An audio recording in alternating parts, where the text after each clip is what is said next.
ಇಡೀ ರಾಜ್ಯವೇ ಕಾಯುತ್ತಿರುವ ಶ್ರೀ ಮೈಲಾರಲಿಂಗೇಶ್ವರನ ಕಾರಣಿಕಕ್ಕೆ ಕೆಲವು ಗಂಟೆಗಳ ಬಾಕಿ ಇದ್ದು ಈಗಾಗಲೇ ರಾಜ್ಯಾದ್ಯಂತ ಅಷ್ಟೇ ಅಲ್ಲದೆ ಆಂಧ್ರ ಪ್ರದೇಶ, ಮಹಾರಾಷ್ಟ್ರ, ತೆಲಂಗಾಣ ಸೇರಿದಂತೆ ಇನ್ನೂ ಅನೇಕ ರಾಜ್ಯಗಳಿಂದ ಭಕ್ತರು ಮೈಲಾರ ಕ್ಷೇತ್ರಕ್ಕೆ ಆಗಮಿಸುತ್ತಿದ್ದಾರೆ. ಹೌದು, ಇಲ್ಲಿ ಗೊರವಯ್ಯ ನುಡಿಯುವ ಭವಿಷ್ಯವಾಣಿ ನಿಜವಾಗುತ್ತೆ ಅನ್ನೋದು ಬಹುತೇಕ ಭಕ್ತರ ನಂಬಿಕೆ. ಆ ನಂಬಿಕೆಯಂತೆ ಮೈಲಾರದ ಕಾರಣಿಕ ನುಡಿ ನಿಜವಾಗುತ್ತಿರುವುದು ಅಚ್ಚರಿಗೆ ಕಾರಣವಾಗಿದೆ.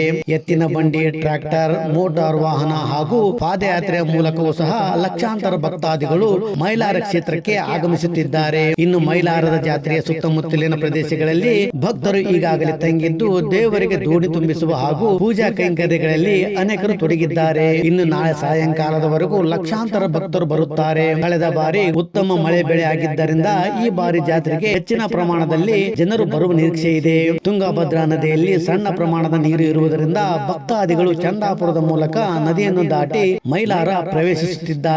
ಇನ್ನು ಗುತ್ತಲ ಮಾರ್ಗದ ಮೈಲಾರ ಬ್ರಿಡ್ಜ್ ಮೂಲಕ ಭಕ್ತಾದಿಗಳು ಮೈಲಾರಕ್ಕೆ ಬರುತ್ತಿದ್ದಾರೆ.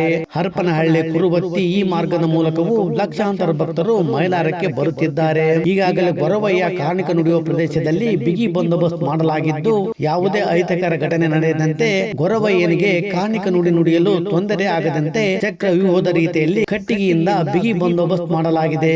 ಲಕ್ಷಾಂತರ ಭಕ್ತರ ಮಧ್ಯೆ ಕಾರಣಿಕ ನುಡಿಯನ್ನು ಕೇಳುವುದೇ ಒಂದು ಸೌಭಾಗ್ಯ. ಫ್ರೆಂಡ್ಸ್, ನೀವೇನಾದರೂ ಮೈಲಾರದ ಕಾರಣಿಕಕ್ಕೆ ಹೋಗುತ್ತಿದ್ದೀರಾ ಅಥವಾ ಇಲ್ವಾ ಅನ್ನೋದನ್ನ ಕಾಮೆಂಟ್ ಮಾಡಿ, ಲೈಕ್ ಮಾಡಿ, ಶೇರ್ ಮಾಡಿ ಹಾಗೂ ತಪ್ಪದೆ ನಮ್ಮ ಚಾನಲ್ ಸಬ್ಸ್ಕ್ರೈಬ್ ಮಾಡಿ.